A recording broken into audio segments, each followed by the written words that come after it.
Big Book of Alcoholics Anonymous. Chapter 3, more about alcoholism. Most of us have been unwilling to admit we were real alcoholics. No person likes to think he is bodily and mentally different from his fellows. Therefore, it is not surprising that our drinking careers have been characterised by countless vain attempts to prove we could drink like other people. The idea that somehow, someday, he will control and enjoy his drinking is the great obsession of every abnormal drinker. The persistence of this illusion is astonishing. Many pursue it into the gates of insanity or death. We learned that we have to fully concede to our innermost selves that we were alcoholics. This is the first step in recovery. The delusion that we are like other people, or presently may be, has to be smashed. We alcoholics are men and women who have lost the ability to control our drinking. We know that no real alcoholic ever recovers control. All of us felt at times that we were regaining control, but such intervals, usually brief, were inevitably followed by still less control, which led in time to pitiful and incomprehensible demoralisation. We are convinced to a man that alcoholics of our type are in the grip of a progressive illness. Over any considerable period we get worse, never better. We are like men who have lost their legs.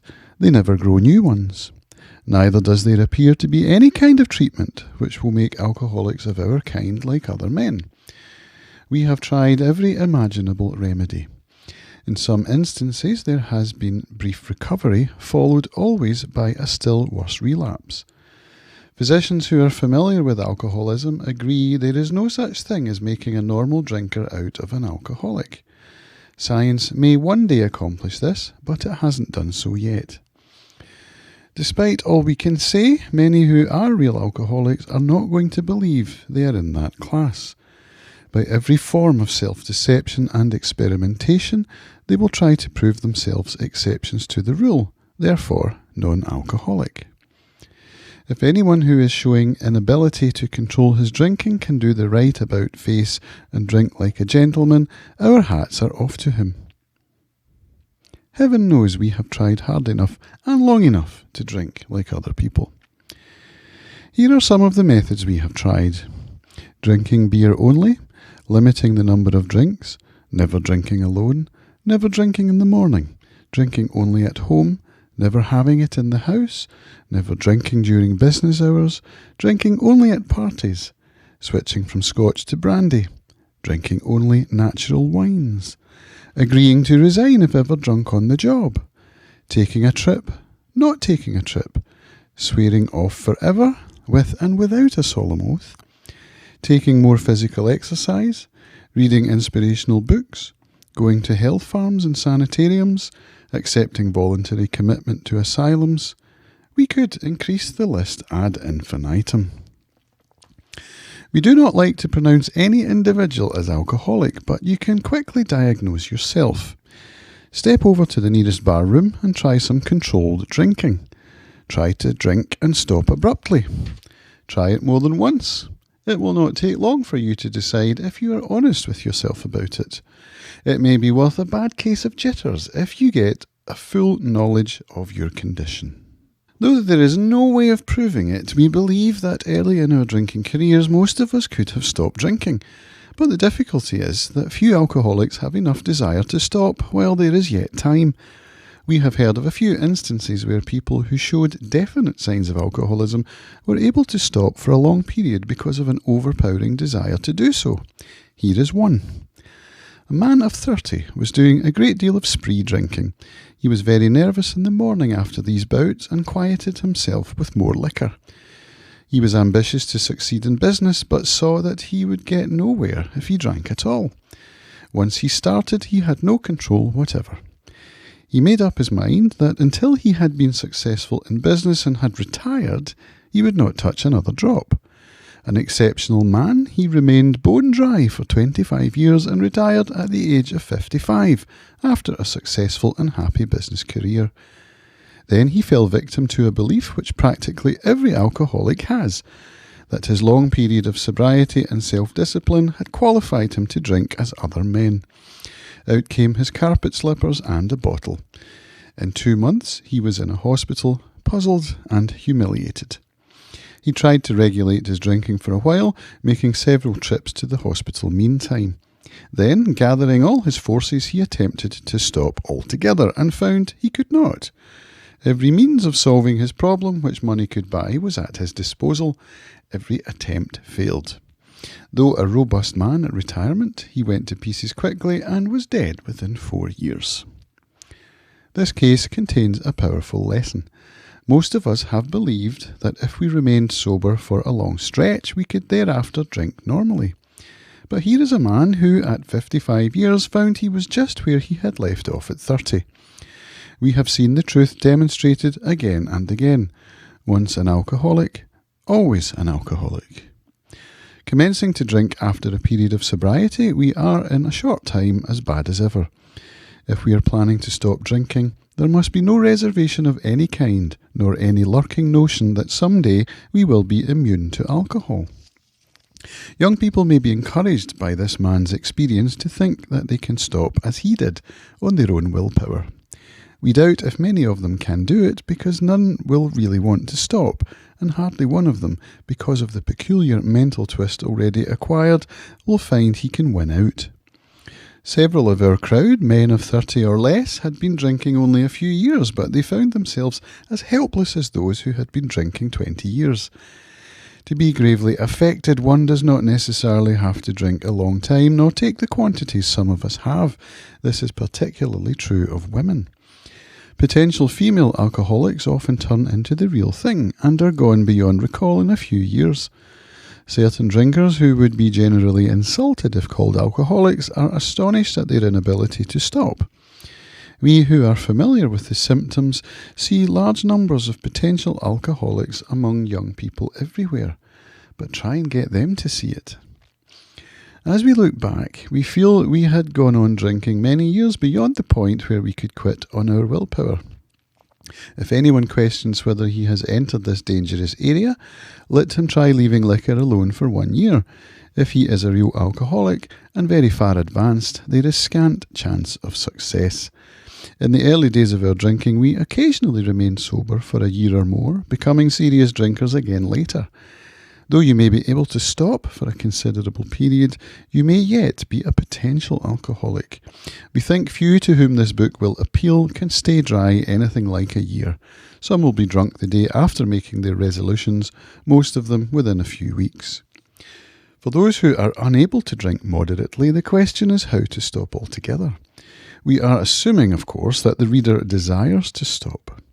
Whether such a person can quit upon a non-spiritual basis depends upon the extent to which he has already lost the power to choose whether he will drink or not. Many of us felt that we had plenty of character. There was a tremendous urge to cease forever, yet we found it impossible. This is the baffling feature of alcoholism as we know it, this utter inability to leave it alone, no matter how great the necessity or the wish. How then shall we help our readers determine to their own satisfaction whether they are one of us? The experiment of quitting for a period of time will be helpful, but we think we can render an even greater service to the alcoholic sufferers and perhaps to the medical fraternity. So we shall describe some of the mental states that precede a relapse into drinking, for obviously this is the crux of the problem. What sort of thinking dominates an alcoholic who repeats time after time the desperate experiment of the first drink?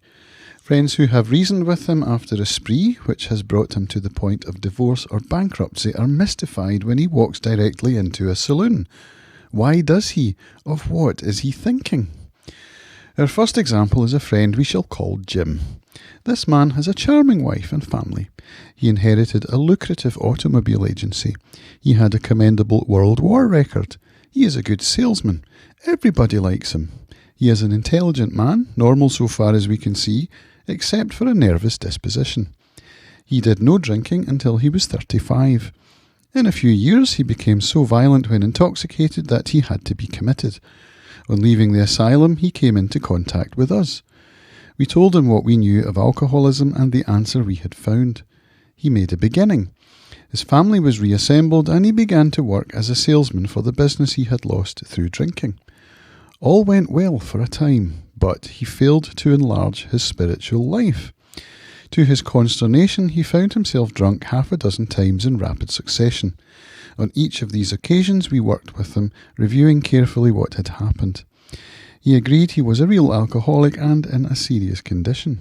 He knew he faced another trip to the asylum if he kept on. Moreover, he would lose his family for whom he had a deep affection. Yet he got drunk again. We asked him to tell us exactly how it happened. This is his story.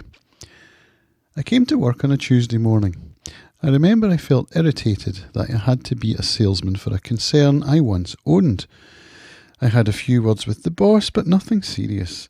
Then I decided to drive into the country and see one of my prospects for a car. On the way I felt hungry, so I stopped at a roadside place where they have a bar.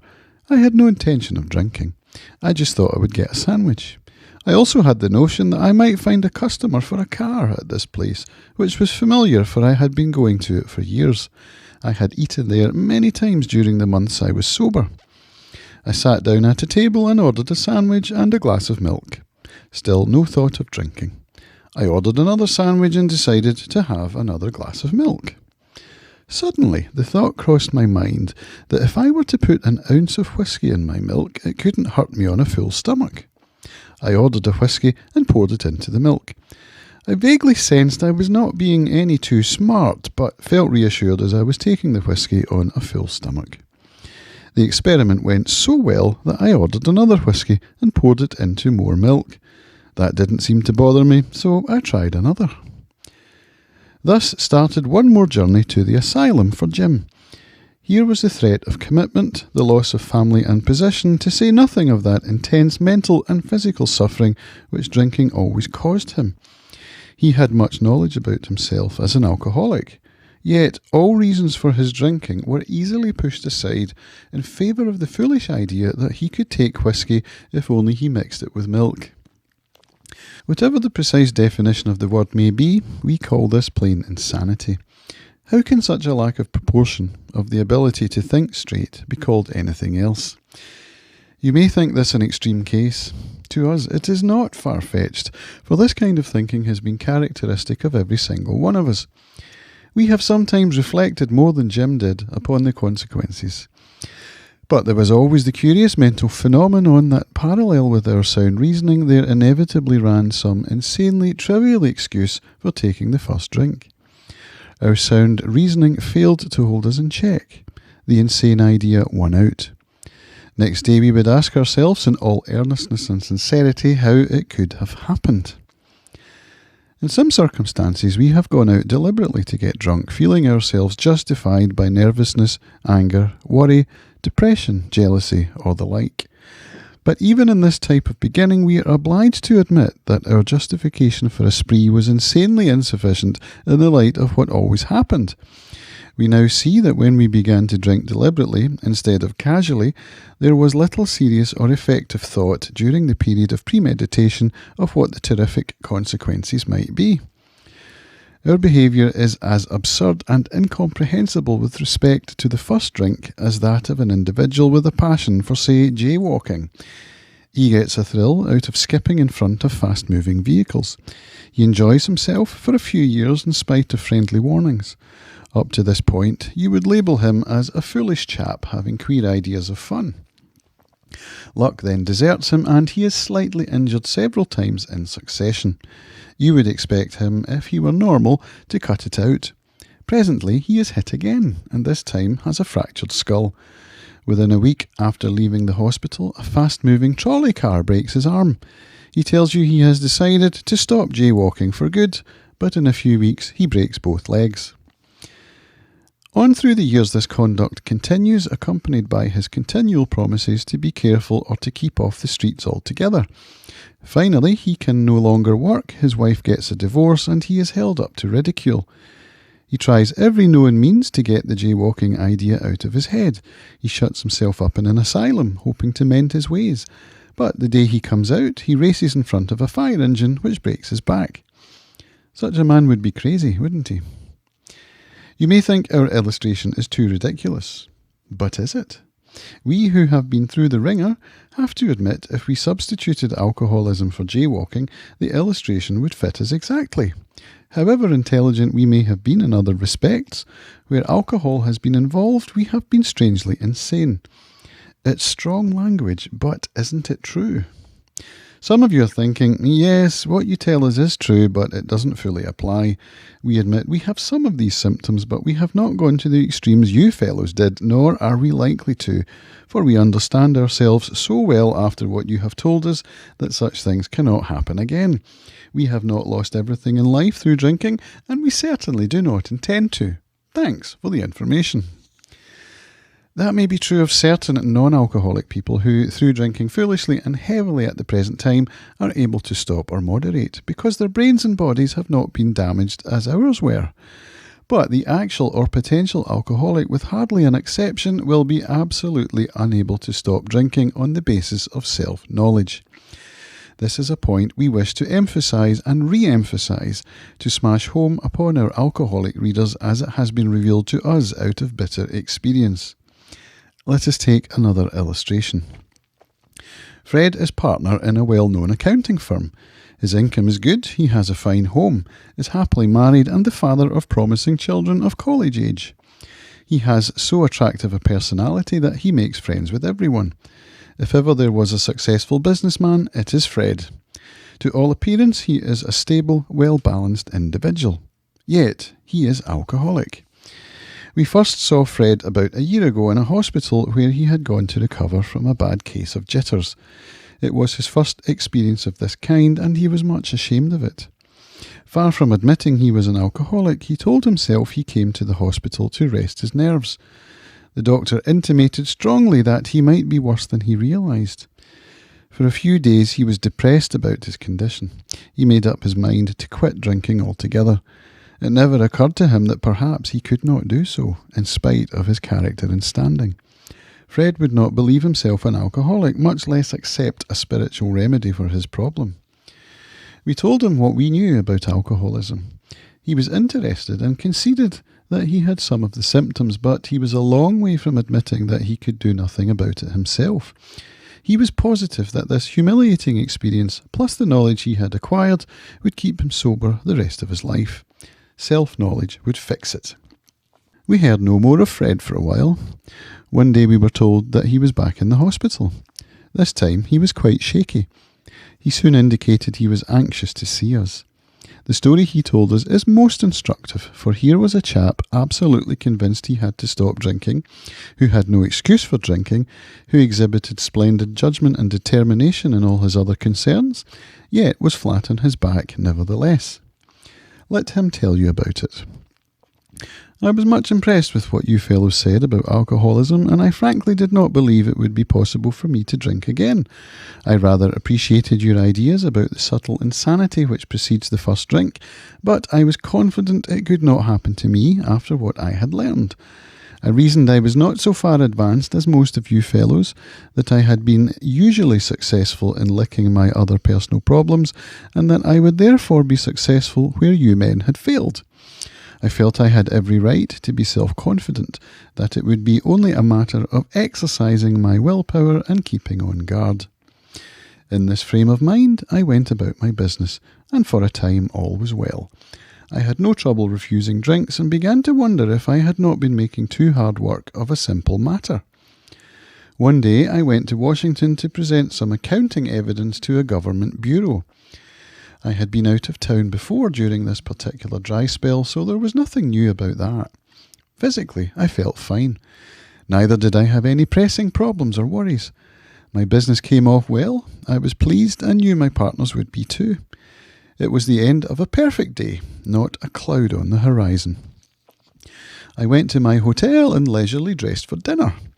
As I crossed the threshold of the dining room, the thought came to mind that it would be nice to have a couple of cocktails with dinner. That was all, nothing more. I ordered a cocktail and my meal. Then I ordered another cocktail. After dinner, I decided to take a walk. When I returned to the hotel, it struck me a highball would be fine before going to bed, so I stepped into the bar and had one. I remember having several more that night and plenty next morning. I have a shadowy recollection of being in an airplane bound for New York and of finding a friendly taxicab driver at the landing field instead of my wife. The driver escorted me about for several days. I know little of where I went or what I said and did. Then came the hospital with unbearable mental and physical suffering. As soon as I regained my ability to think, I went carefully over that evening in Washington. Not only had I been off guard, I had made no fight whatever against the first drink. This time I had not thought of the consequences at all. I had commenced to drink as carelessly as though the cocktails were ginger ale. I now remembered what my alcoholic friends had told me, how they prophesied that I had an alcoholic mind. The time and place would come, I would drink again. They had said that though I did raise a defence, it would one day give way before some trivial reason for having a drink. Well, just that did happen, and more, for what I had learned of alcoholism did not occur to me at all. I knew from that moment that I had an alcoholic mind. I saw that willpower and self-knowledge would not help in those strange mental blank spots. I had never been able to understand people who said that a problem had them hopelessly defeated. I knew then it was a crushing blow. 2 of the members of Alcoholics Anonymous came to see me. They grinned, which I didn't like so much, and then they asked me if I thought myself an alcoholic, and if I were really like this time.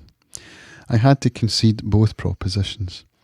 They piled on me heaps of evidence to the effect that an alcoholic mentality such as I had exhibited in Washington was a hopeless condition.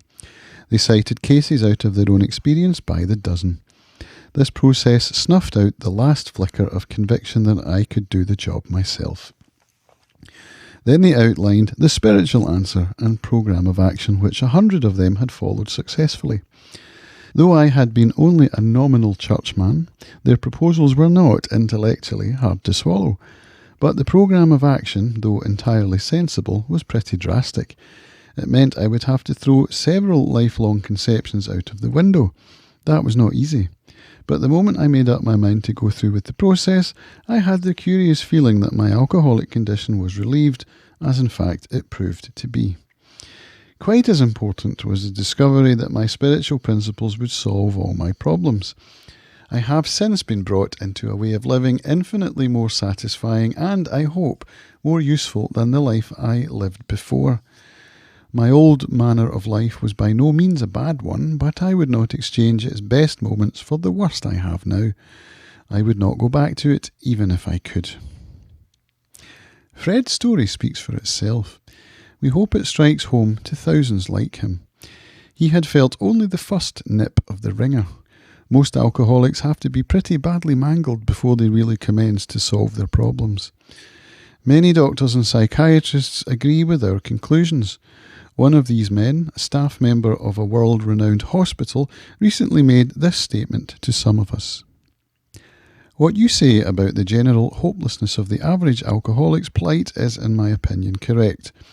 As to 2 of you men whose stories I have heard, there is no doubt in my mind that you were 100% hopeless, apart from divine help.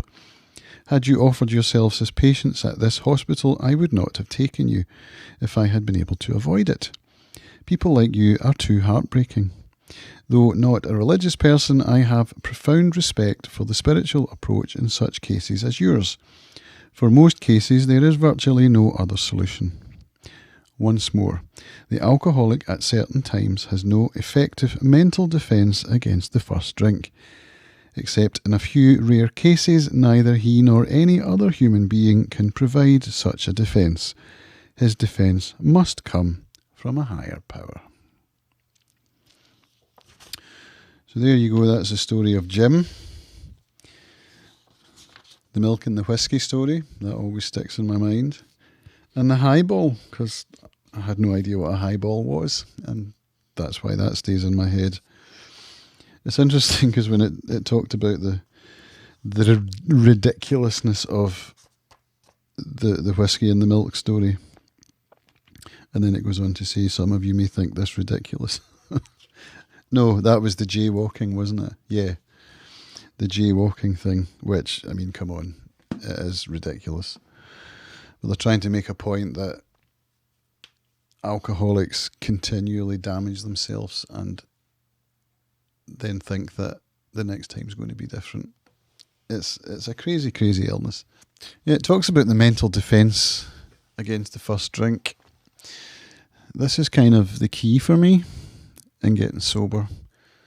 Because what happens is, or what happened with me anyways, that's all I can talk about, is that when I stopped drinking, I found myself turning to other things. And I still do that. It's sugar now. I turn to sugar, which is not good because I'm diabetic. It's very harmful. So I'm still finding a way to treat that missing part of me, that hole, that thing that makes me feel like I don't fit in, you know. But of late, just in the last 6 months, I would say, I'm really learning how to make myself well using spiritual tools. Along spiritual lines is the way that they discuss it in the big book later on. We'll get to that later on. To grow along spiritual lines. So what I'm doing now is exercising, meditating, reading, and making content.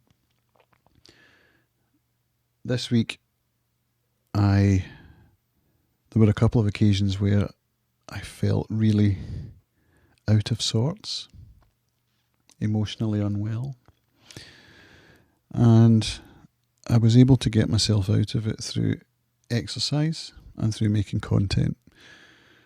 And this is the strange thing, is that discussing my own personal problems live on camera, exploring my thoughts, it helps me to get well. And so that's why I'm doing this. I'm also reading the big book because I want to refamiliarise myself with it, to reacquaint myself with its teachings, because that was how I got sober. I got sober through attending meetings, through doing the 12 steps with a sponsor, and through reading the big book. But now I feel that my spirituality is quite strong, actually. And I'm back on the path, you know. I'm not attending meetings anymore. But I am practicing the principles in most of my affairs.